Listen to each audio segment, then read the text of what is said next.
मानसिक आजाराची सुरुवात होत असेल तर ती सुरुवात ही टीनेजिंग पासून होते, म्हणजे तुमच्या वयाच्या मुलांपासून.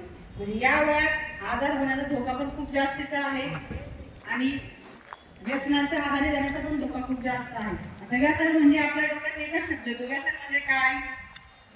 इमॅजिन केलं व्यसन, तुम्हाला लगेच इमॅजिन की रस्त्याच्या कडेने एक माणूस चाललाय, तो खूप पिलेला आहे आणि तो डोलत डोलत चाललाय, त्याला ते व्यसनी माणूस म्हणाल ना. शॉर्टकट शब्द काय त्याला? तेवढा, बरोबर? किंवा त्याला भरपूर शब्द आहेत. मग तो एक फक्त व्यसनी का? नाही.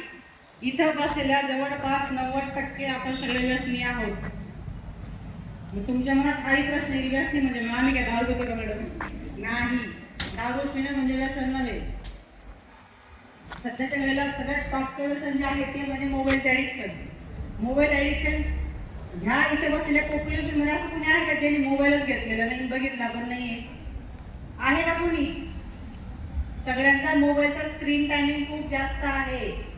एकदा मोबाईल हातात आला की आपले बोट ऑटोमॅटिक सुरू होतात आणि जे की बिलकुल थांबतच नाही. मोबाईल एकदा हातात आल्यावर तुम्ही किती वेळ मोबाईलचा यूज करताय तुम्हाला अंदाज तरी येतो का? एकदा तुम्ही मोबाईल हातात घेतला की तुमचा अर्धा तास, पाऊण तास, 1 तास, 2 तास कुठे जातो तुम्हाला कळत नाही.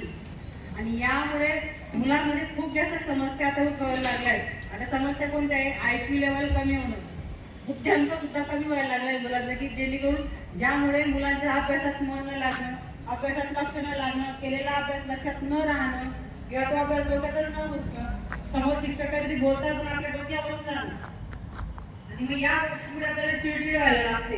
मग मन उदास राहायला लागतं की मला सर शिकवताना माझ्या डोक्यातच जात नाही. तर या सगळ्याचं मूळ कारण आहे तुमचा मोबाईल. मोबाईलमध्ये जे रेडिएशन्स राहतात, ज्यामुळे आपल्या ब्रेन मध्ये जे सेल्स राहतात त्या डॅमेज होतात. मेंदूतल्या पेशी ज्या असतात आपल्या त्या मेंदूतल्या पेशी या डॅमेज होतात आणि एकमेव हा असा आजार आहे मोबाईल एडिक्शनमुळे होणारे जे कधीही रिकवर होऊ शकत नाही. लक्षात घ्या, तुमचा हात मोडला, हात फ्रॅक्चर झाला तर तो जुळून येऊ शकतो, पाय मोडला जुळून येऊ शकतो, तुम्हाला टायफॉइड झाला, मलेरिया झाला, तुम्ही बरे होऊ शकतात. पण जर ॲडिक्शनमुळे, मोबाईलमुळे किंवा कुठल्याही याच्या वापरामुळे जर तुमच्या मेंदूतल्या सेल्स पेशी ज्या डॅमेज झाल्या तर त्या लवकर रिकवर होत नाही. म्हणून जर मोबाईलमुळे पण अपंगत्व यायला लागलेलं आहे, मग ते अपंगत्व कुठलं माहिती का? दिव्यांग, म्हणजे आपला IQ कमी होणं, बुद्ध्यांक कमी होणं, आणि यामुळे मतिमंदत्व सुद्धा सुरुवात व्हायला लागली. ADHD झाला, ऑटिझम झाला, हायपर ॲक्टिव्हिटी यासारखे आजार लहान तुमच्या वयाच्या मुलांमध्ये दिसायला लागलेले आहेत. म्हणून होईल तेवढा आपण जर मोबाईलचा वापर टाळला तर खूप चांगली गोष्ट आहे तुमच्यासाठी. हा झाला व्यसनाचा भाग. त्याबरोबर अजून दुसरे पण भाग आहेत. या तुमच्या ज्या वयोगटात खूप बदल होतात, आपल्या शारीरिक बदल होतात आणि मानसिक पण बदल होतात. या वयोगटामध्ये सगळ्यात मेन प्रॉब्लेम काय होतो माहिती का? मी आता मोठा झालेलो आहे किंवा मी आता मोठी झालेली आहे, तर मी आता सगळ्या गोष्टी करू शकते. येतं ना मनात?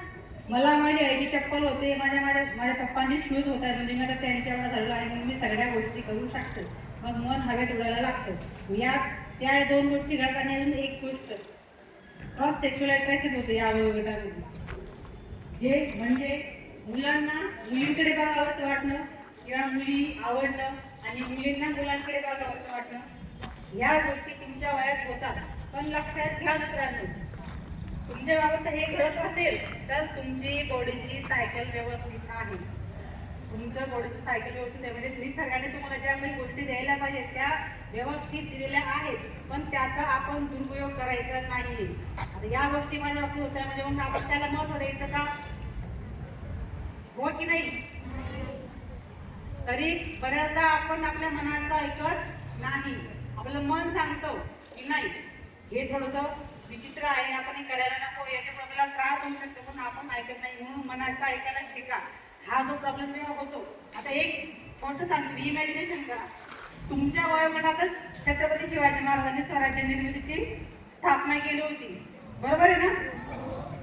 त्या वयात त्यांनी ठरवलं सुद्धा, हे करण्यासाठी आपण हे करायला पाहिजे, मला खूप मुली आवडतात, मुलीकडे जायला पाहिजे, असं त्यांनी ठरवलं. काय झालं असतं? इमॅजिन करा, काय झालं असतं? स्वराज्य निर्माण झालं असतं का?